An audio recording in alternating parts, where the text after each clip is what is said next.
Bienheureux les miséricordieux, ils obtiendront miséricorde. Matthieu 5, 7. De la miséricorde, on dit qu'en Dieu, elle surpasse toutes ses œuvres, et c'est pourquoi un homme miséricordieux est un homme véritablement divin. Car la miséricorde naît de la charité et de la bonté. Et c'est pour cette raison que les vrais amis de Dieu sont en vérité très miséricordieux et sont plus accueillants aux pécheurs et à ceux qui souffrent que d'autres qui n'ont pas la charité.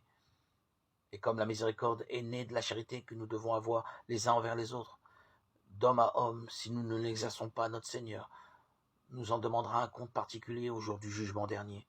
Et à ceux en qui il ne trouvera pas cette vertu nécessaire, il refusera son éternelle miséricorde, ainsi qu'il l'a dit lui-même. Et il ne fera état d'aucune perfection, se bornant à les blâmer de ne pas avoir été miséricordieux.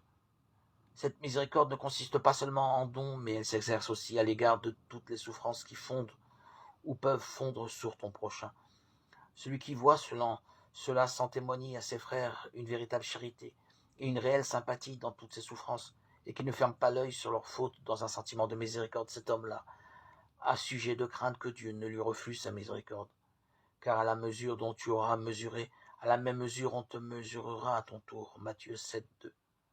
Aussi, que chacun se garde de juger ou de condamner son prochain s'il veut échapper à la damnation éternelle.